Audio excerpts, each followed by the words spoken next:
Hey there. Welcome Sundays with Summit Health. Good to see you guys. I hope you're doing well.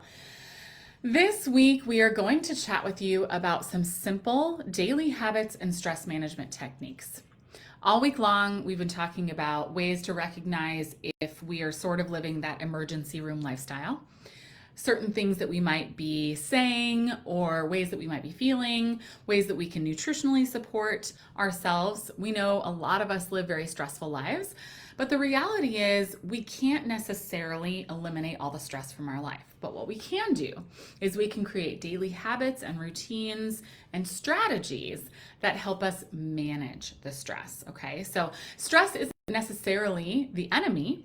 What the enemy is the negative impact that stress can have on us. So our goal with any of our clients is to help them learn and use stress management strategies to better handle that allostatic load that stress can put on us.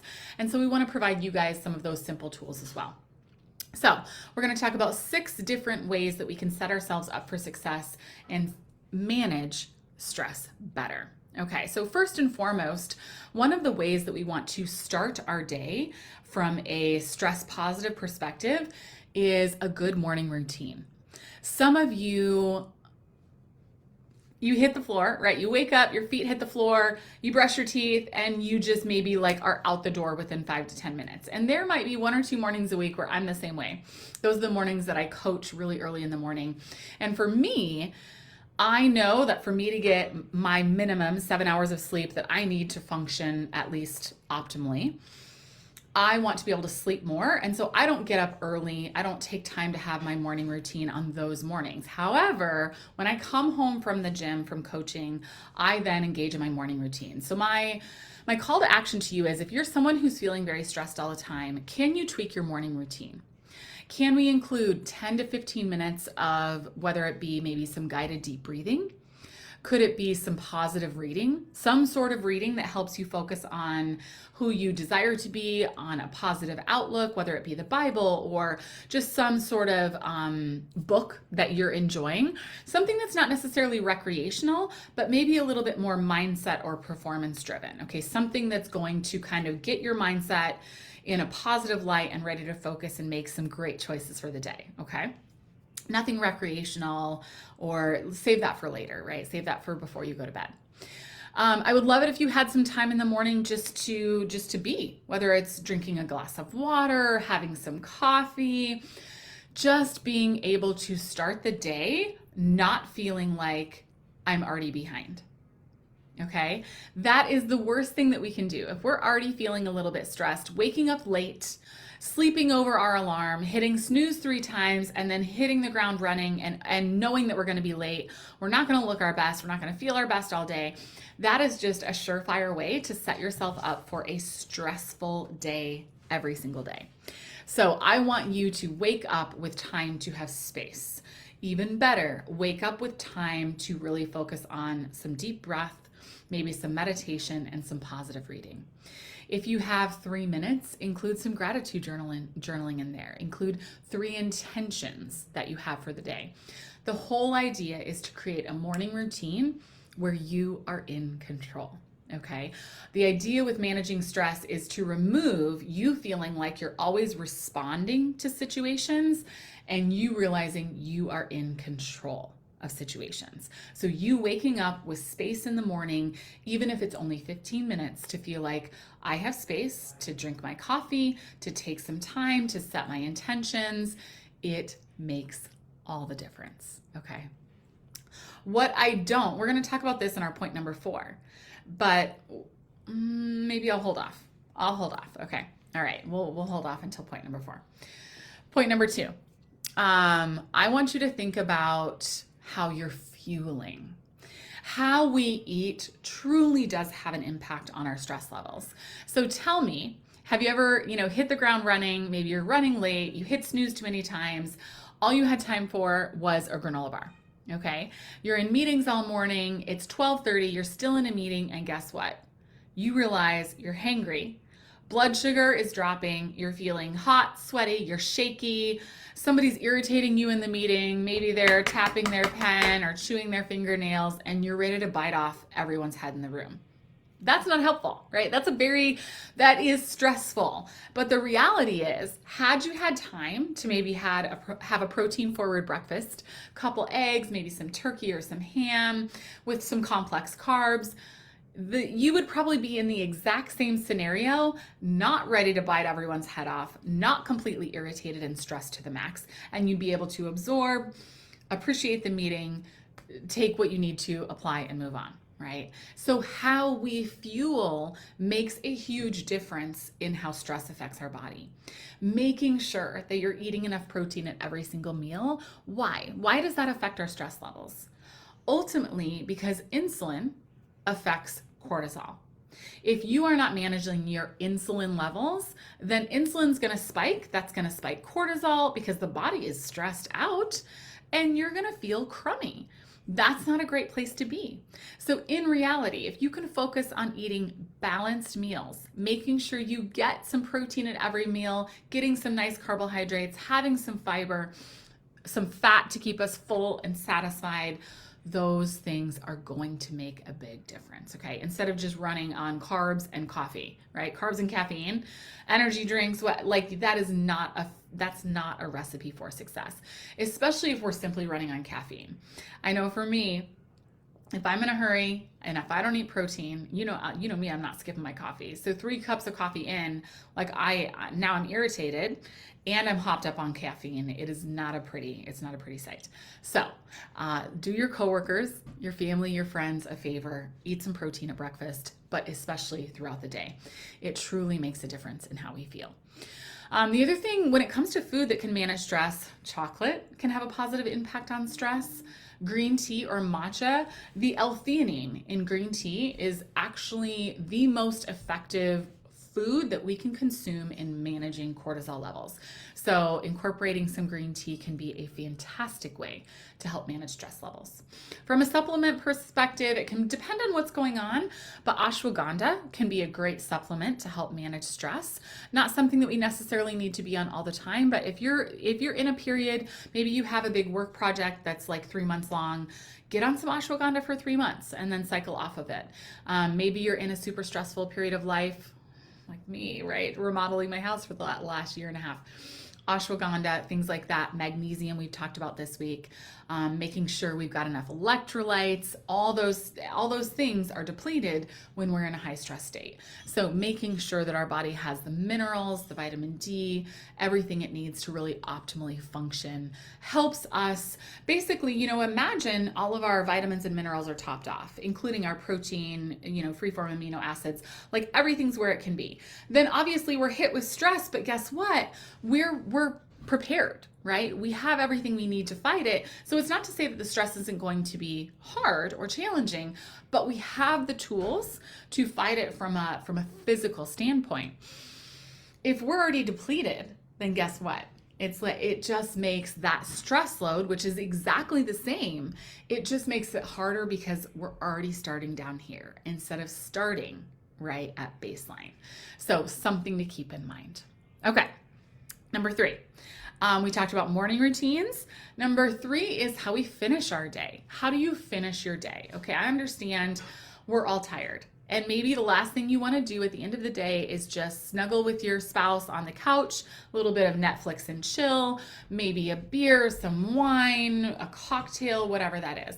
But if that is our every day, every night routine, that really can contribute to our stress. Number 1, are we staying up later than we should? Are we not getting adequate amounts of sleep? Are we finding we're not sleeping well because of the cocktail, because of the wine, because of the beer? Are we not sleeping well because of the blue light exposure? Sometimes people are sensitive to that. We've talked about that this week.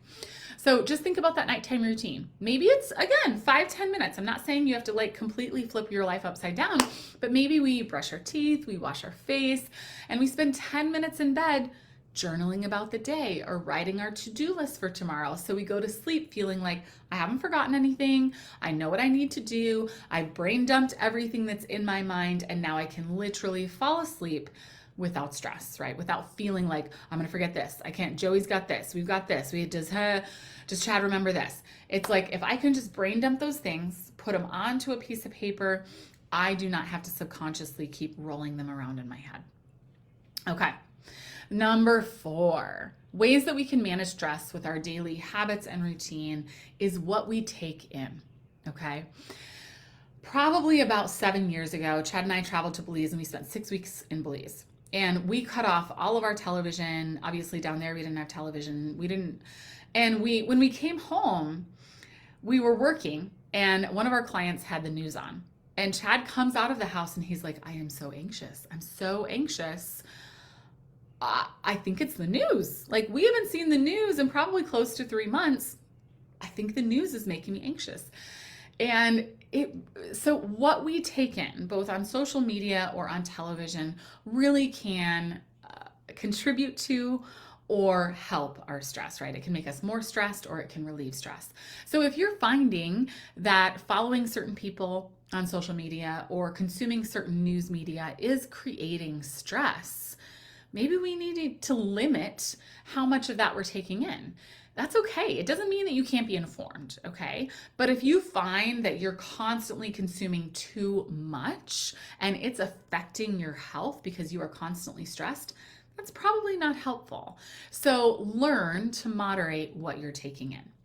The other thing that I want you to be mindful of is, especially first thing in the morning, there's a ton of research that's come out about the dopamine response when you get on social media first thing in the morning, or when you get on and start watching the news first thing in the morning. What that can do to our neural connections and what that does to our brain, it actually is like showing to rewire people's brain. First thing in the morning, instead of like hopping on social media where we're instantly overstimulated, we're instantly bombarded with all these things. Again, why not set the intention? Do some journaling, do some deep breathing, maybe some light stretching. Do something that is more positive and productive than something that's a little bit draining. So monitor what you take in. You also might find this around certain people. We all have people that maybe tend to be a little bit more of a drain for us in our lives. And so maybe you just have to monitor how often you're around that person. If you're really struggling, if you're at a point in life where things are really challenging for you, okay? So for example, right now, I'm going through a lot. I lost my brother. I broke my foot.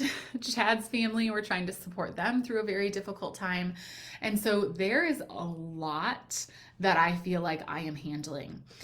I don't have the capacity that I maybe typically would to handle someone who's going to be super negative, who is ready to just unload on me and have me be their positive, I'm not there. Because right now I need to heal, I need to grieve, I need to just like take care of me and not take my energy and my time in like having somebody suck that energy from me. So know yourself. It's not to say that we need to be there for other people. We need to be able to be that positive influence. But if you're at a place in your life or right now where stress is super high, then maybe you just have to limit your time or your association with those people just for the time being. Right? Okay, number 5. Oh, that was number 5. Sorry, I got a little confused. Who you surround yourself with. Last thing, we're going to talk about 6 stress management strategies. Last thing is the message that you accept. Okay. A good friend and fellow coach helped me to understand this several years ago when I was in sort of the throes of starting Summit Health. Things were just blowing up, which I was so thankful for. But still, what was handling, you guys know we own 3 businesses, lots of stuff going on. And I was really struggling. I was really, really struggling. And I made the comment to him, I said, I am so overwhelmed. And he just really kind of gave me the reality check that I needed. He said, I get that, but you chose this. You chose this. This is what you wanted. Am I wrong? Like, you wanted to start your own business. You wanted to do this along with this. You wanted to, and it just hit me like, you're right. why I don't get to sit here and complain about how overwhelmed, how stressed, all these things when this is truly the life that I've created. I have said yes to every single thing that's on my plate today. I've said yes to every single thing that I've taken on. That was my choice. Nobody made me do those things. So me just realizing that, like, okay, this is my choice. So I am not going to sit here and complain about something that I chose. Really helped me take the power back. Us just surrendering to that statement of, I'm so overwhelmed, I'm so stressed, I'm so this, I'm so that. It's very sort of defeatist. How about I don't do overwhelm? What I do is I get to work. Or how about I might feel really stressed right now, but the reality is I'm going to get through this. I'm going to get through this. And here's how, because I have a plan. Take the power back and realize the less you just accept defeat, the less you accept defeat, the more power you're going to have. So be mindful of your messaging. It's okay to share with friends or family or whoever you need to talk to. I'm feeling overwhelmed. I'm feeling super stressed. I'm feeling this way. That's okay. But the reality is, how can we turn our message to be something positive? Okay? To be something like, I understand that I feel this way, but I don't have to live here. Where do I want to live? I want to live in a place of management and strategy and control and intention. And that's where I want to live, right? So moving from letting our feelings control us to us being in control. Okay, some simple strategies for stress management. I hope this helps you guys. Let me know if you have other things that have helped you or been effective. I would be happy to share those with the tribe as well. Hope you guys have a wonderful Sunday.